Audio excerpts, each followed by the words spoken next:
Amy 蔡美儿，哈佛大学文学学士、法学博士，现任耶鲁大学法学院终身教授。她以严格的教育方法将2个女儿都送进了哈佛大学，并于2011年把自己的教育方法和对东西方教育的认知编成《虎妈战歌》一书，震惊西方教育界。5月11日，虎妈 Amy 蔡来到蒙郡 Wooten High School， 为华人家长讲述自己的成长经历及分享在教育孩子上的经验。It is a great pleasure and honor for me to be speaking here in beautiful Rockville to commemorate Asian Pacific American Heritage Month. And it's a special treat for me to be introduced by my old friend and force of nature and potential saver of the country, Jamie Raskin. As I mentioned to Paul Lee, who, by the way, is 100% responsible for my being here tonight, I've actually been turning down all speaking invitations for the last 10 months because I've had a big medical scare, it's totally fine now, and I'm also working on a new book, so I've been saying no to everything. But the moment I got this invitation from Paul, I wanted to make an exception because I was so moved by the story behind the Calvin J. Lee Memorial Foundation and impressed by its mission. So I'm absolutely delighted to be here. Many thanks to the City of Rockville, the Chinese American Parents Association, the Asian Parents Students Network, and the Calvin J. Lee Memorial Foundation for sponsoring this event. And again, a very special thanks to Paul Lee for inviting me and organizing everything so perfectly. So it's really hard for me to believe, but it has been 8 years since my notorious memoir, Battle Hymn of the Tiger Mother, was published. And since then, I mean, Jamie knows me from before, but since then, my life has never been the same. Things have happened to me, both good and bad, that I could never have imagined for a million years. On the not-so-good front, the very day my book came out, it was January 11th, 2011, I'll never forget it. 2 days before that, the Wall Street Journal had excerpted the most provocative parts of the book and then put the headline, "Why Chinese Mothers Are Superior." In case you're wondering, I never saw that headline. I was horrified. I don't believe that. But there it was. And as soon as the Wall Street Journal excerpt came out, I started getting about 200 emails every hour, all angry, furious, coming in. And I was completely shell-shocked. There was this firestorm. It was everywhere. So that was the Wall Street Journal book, the article, the excerpt came out. And 2 days afterwards, I was invited onto the Today Show. This is this big, popular morning show. And I still remember being in the waiting room. And there was a nice young woman there. I had no idea who she was, but I was nervous, and she was nervous, and we totally bonded. Anyway, it was Snooki. See, most of you don't know who that is, but the younger people might know. But whereas Snooki got to go on first, and she was asked about her hot new Snooki slippers line, the first question I got when I went on, the first question the host, Meredith Vieira, asked me, and remember, this is at 6 in the morning in front of 2 million people on TV. I've never done major TV before. The first question she asked me is, "So, yes or no, are you a monster?" Hard question. On the more positive side, I have had wonderful opportunities, like being here tonight. I've met so many people that I never would have met. And I have had some incredibly unusual opportunities too. For example, I have had 2 live tigers in my house as part of a photo shoot for Time magazine. So this was right after the book came out, the Time 100. They said, "We have this great idea. These little tigers, they're going to be babies. They're going to be 6 weeks and 8 weeks old, and they're going to be so cute, just like baby kittens. And what they said is, you know, right now, everyone in America hates you. They said that. They're like, everyone thinks that you're mean and nasty, but we are going to photograph you hugging these cute little cubs, and everybody will realize that you're actually warm and nurturing. So I said yes. Anyway, there must have been a miscommunication, because when the tigers arrived, they were not tiny cubs. They were huge, adult, grown tigers. Not 6 weeks and 8 weeks, but 6 months and 8 months, and I guess tigers grow fast. I mean, their heads were this big. You can imagine my neighbors watching this, unsedated, unsedated. And I still remember the photographer was a really famous artistic guy from Germany. And at one point he said, I have an idea for a shot. I want you to grab one of the tigers by the scruff and yank it up, like a real tiger, mom does, and I'll take that shot. And I remember saying, you know what? Why don't you show me how that's done? And then she said, never mind. So anyway, what I'd like to do, what Paul asked me to do this evening, since I know many of you have read Battle Hymn, is I'm going to do something a little bit different and talk about my own personal and professional journey, how I ended up where I am, and specifically about something Paul mentioned, that is being an outsider.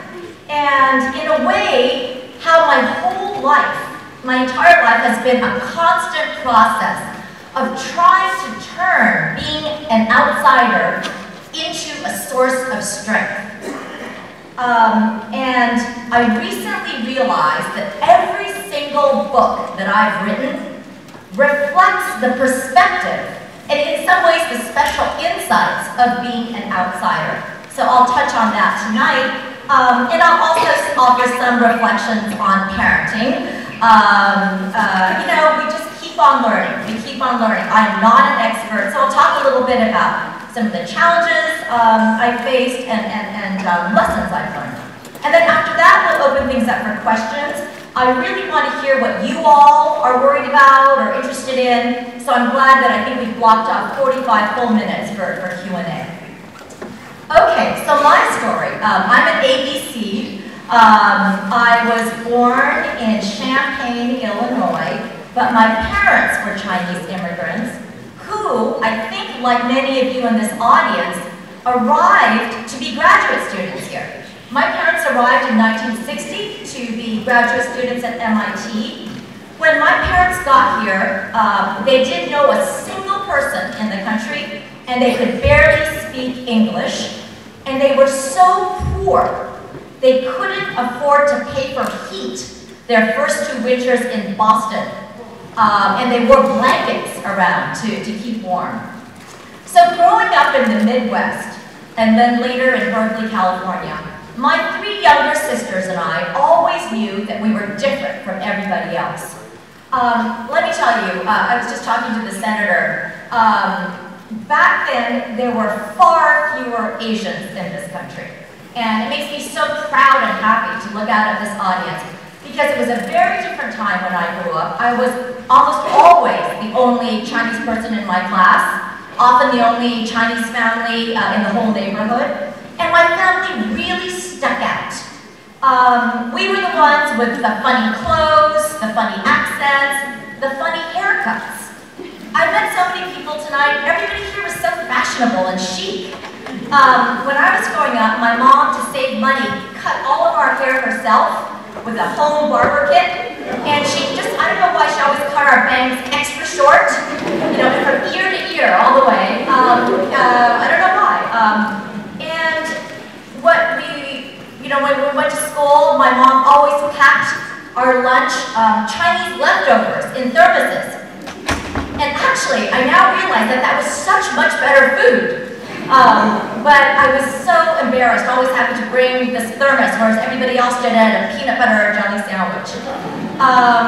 We also had many more rules than everybody else. My parents were extremely strict. Every day after school, when my friends would get to go hang out and have fun, go to the mall, we had to come straight home.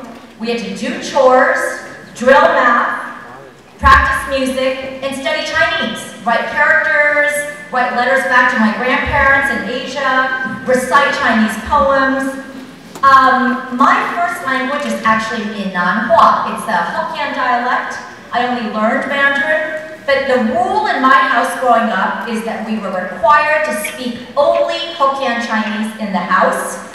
And for every English word that we accidentally said, one whack of the chopsticks. My parents were very strict. They were different from a lot of immigrants. They wanted us to be able to speak Chinese. And of course, my parents had very, very high academic expectations. We had to get perfect grades. If I got a 99 out of 100, my mom's question would be, what happened to that 1 point? So there was this feeling, never good enough, never good enough. And socially, very strict. I wasn't the same way with my own children. My parents were no dating, no parties, no boyfriends. I guess we have some seniors here. So when I was a senior in high school, I was invited to prom, senior prom. And I asked my dad if I could go. He had never heard of it.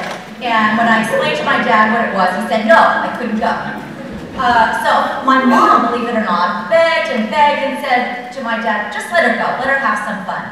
So finally my father agreed on one condition, that I be back home by 9 p.m. 9 p.m. is when all the cool kids were just leaving for the prom. So I went to prom, got home at 9, and then I snuck out a window. I really did. I snuck out a window. I'm still terrified my dad will come. Now, when my Western friends hear all these stories, they often feel sorry for me, and they think that, oh my God, you must have had a miserable childhood. But that's not true. I loved my family. I had a wonderful childhood. And part of it is that there was another side to my father that I don't think you guys know, even if those of you who have read Battle Hymns. My father was very unusual and very untraditional in many ways. In his family, so my parents were Chinese in the Philippines. They were the Chinese minority in the Philippines. My father was the rebel in his family. He was the black sheep. Everybody else had to go into the family business. He hated business. And he was miserable. He wanted to be a scientist.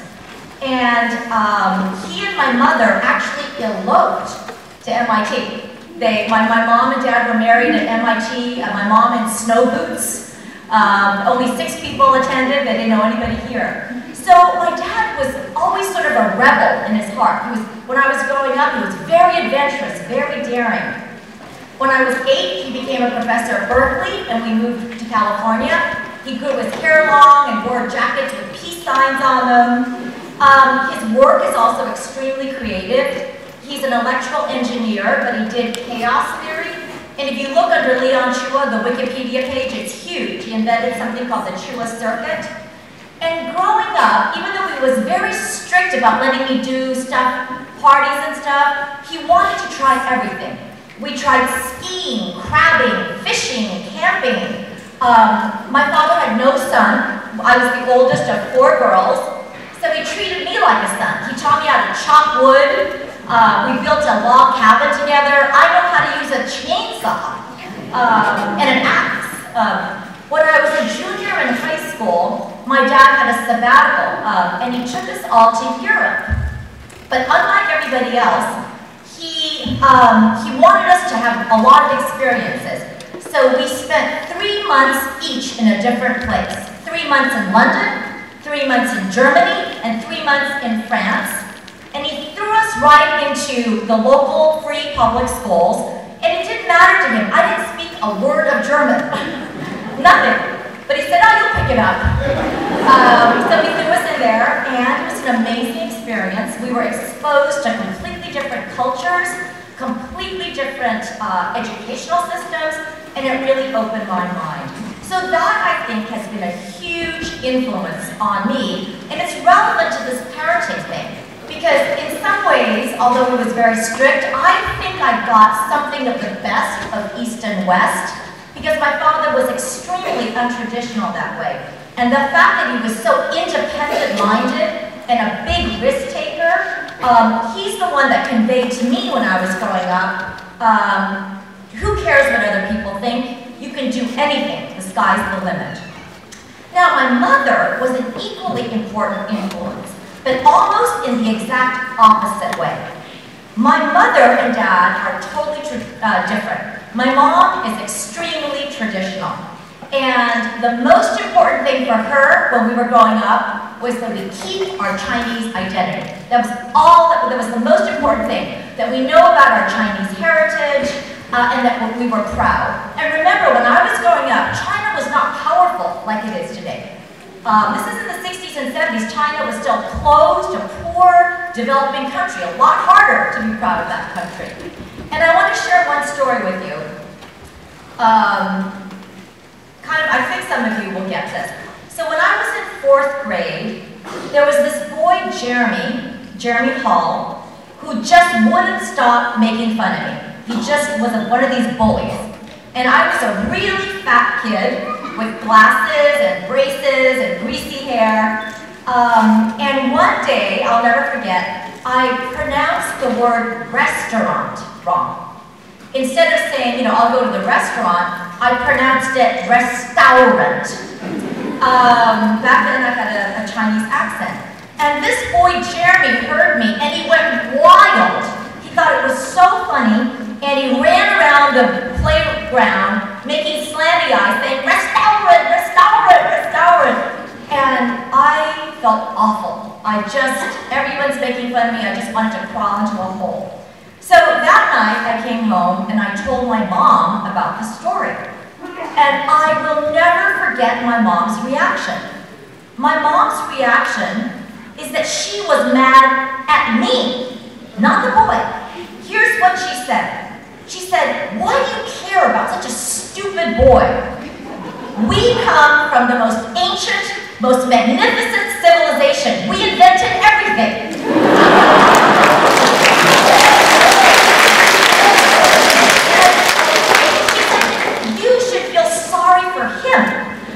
And now some of you, maybe this audience will get it, but a lot of people, when I tell my friends this, they don't get it. This is such a bizarre reaction, But for me, a short Asian kid feeling so embarrassed about my own accent, my mom's words actually made me feel better. That sense of cultural pride and distinctiveness that she gave me was oddly empowering. She was saying, you know what? You don't need to try so hard to be like them. You should be proud of who you are. And I've actually written about this phenomenon because it's been such an impression on me in a book called The Triple Package, which I co-authored with my husband. It came out, I think, in 2013. And it turns out there's a huge amount of research to support this. What my mom did is part of a much larger phenomenon that is extremely common and, by the way, very effective among immigrants of all stripes. Immigrants from India, Nigeria, Ghana, Cuba, Greece, anywhere. And what immigrant parents do, and it showed, they instill in their children a sense of cultural pride and cultural exceptionalism, which provides a kind of psychological armor against discrimination. So it sort of works. So there's more about that in the book. Anyway, back to my own journey. I had said that my dad was very untraditional and fun in some ways, but human beings are complicated. And my father was very authoritarian in other ways. When it came time to apply for colleges, no, college visits for me. Nothing. My dad just said, you're going to Berkeley, because that's where he taught, free tuition, and you're living at home. Save money. That's it. Decision done. And I was always a good kid, but I disobeyed him. I didn't want to go to Berkeley, so I secretly applied to only one school that I heard people talking about. I heard of this Harvard place, forged his signature, and at first when I was accepted, he was angry, but then he didn't know what he was.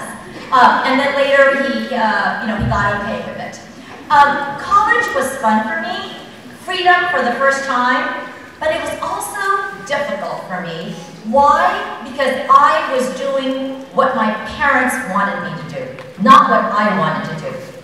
When I was growing up, my parents just wanted me to be a doctor. Actually, MD, PhD was the dream, both. Physics or, biochem and med school. So when I got to Harvard, I majored in applied math and I went pre-med. The only problem is I hated it.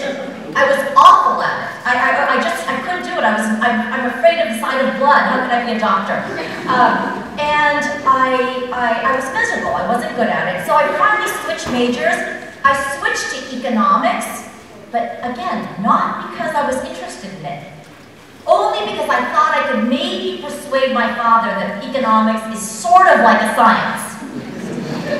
I applied to law school, not out of any thoughtfulness, but because I didn't want to go to medical school. And Yale Law School now, I'm proud to say, is filled with Asian Americans. Vibrant, interesting, large community. When I applied, when Jamie and I were in the school, very, very few Asians. In my class, my section of, I think, 150, I think I was maybe only one other Asian person. And my mother, back then, I think Asian parents now might be okay with law school. My mom had a very negative view of lawyers, from Asia, corrupt people. So when I told her I was going to law school, she wept, sobbing. And when I got to Harvard Law School, I had a really tough time. The law did not come naturally for me. It really came naturally for Jamie Rasmussen. No, I'm not exaggerating. But because of the way that I was raised, I was not good at a kind of critical thinking that was important for doing well at law school. So I had always been taught, respect your elders, listen to your teachers. So when I listened to these professors, I just wanted to write down everything they said and then memorize it. That's what I wanted to do. So that's not the way law school works, though. A professor would call on me and say, Miss Chua, you read this judicial opinion. Do you agree or disagree with it? And it was awful. Everybody else had so many views. I had no view. I thought, wait, a judge wrote it. He must be right. I just didn't have that ability. And I also didn't have my own opinions about politics and morality. And again, this was because I was really a cultural outsider. I was different from almost everybody else. And I know this because my husband is Jewish, and we talk about the way he was raised. At his dinner tables, they would all be arguing about politics and economics and foreign policy and philosophy. And so he was good at that back and forth. When I was growing up, my mom was a great cook. We just focused on the food. We ate really quickly so that we could go do our homework. We didn't discuss, we didn't have debates. And that's something when we raised our own kids, we went with the Western approach. Just, it's its own form of helping your children to develop ideas and opinions and to be more interesting.